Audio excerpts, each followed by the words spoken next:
How's it going to be for folks turning out to the first show of the new Coca-Cola Amphitheater? Yeah, well, it's certainly going to be hot. That's definitely no doubt. But right now, kind of watching a couple of showers just east of town. And believe it or not, they're moving in the opposite direction of what we typically see. They're moving towards the west. And so if some of that holds together, some of these outflow boundaries that you see, these kind of green lines right here on radar, if that can prompt some new showers and thunderstorms as they get closer to Birmingham, it may lead to a quick downpour before the show starts. But I think right now odds are that they're going to be dry. It is hot outside of the rain and the clouds this afternoon. Temperatures in the lower 90s for most locations. A lot of lightning with a few of these storms earlier over eastern Alabama, but they do seem to be kind of on a weakening trend, kind of peaking a little bit over an hour ago. And then just some very small hit and miss downpours scattered about over western Alabama. Zooming in here to northern Talladega County, a little downpour just west of town, west of Talladega there, but some lighter raindrops spreading westward on I-20 towards Pell City, eventually towards Moody. So I mentioned that if those outflow boundaries can prompt some newer storms over the next couple of hours and those hold together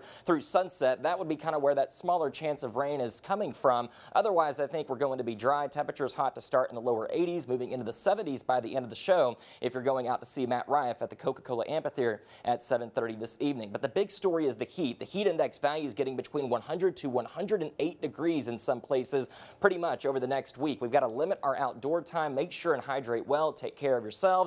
Watch your elderly folks, the neighbors, and make sure and walk those pets early in the morning, late at night, because this is exactly how hot those concrete and asphalt temperatures can get. We're forecasting highs around 95 once we get to the middle of this week. So it's going to feel like 140 to those paws on the concrete, 155 on the asphalt. Certainly dangerous for those pets to be out and about on those conditions, or at least on top of the asphalt concrete in the heat of the day. We do have heat advisories in effect through 7 o'clock tomorrow right now just for Marion, Fayette, Lamar counties for those heat index values forecast to get up to 105 degrees. But take a look at all of the heat alerts that we have over the eastern half of the nation. This is definitely the first big heat wave that we've seen so far this year, and we're well overdue for it. High temperatures up to 95 Tuesday, 96 by Wednesday. Look at that. Combining it with the oppressive humidity, could feel as hot as 107 degrees. And if you think that it improves some, well, it's not going to be by much as we get towards the end of the week, up to still triple-digit feels like temperatures. This is what it could feel like near your neighborhood tomorrow. Feel like of 100 in Birmingham, same for Coleman, but the hotter temperatures,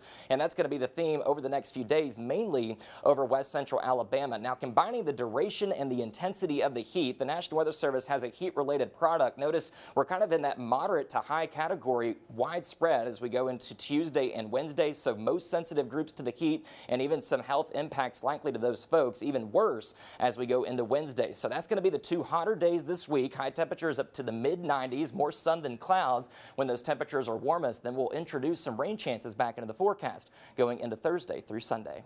Sydney? Still ahead.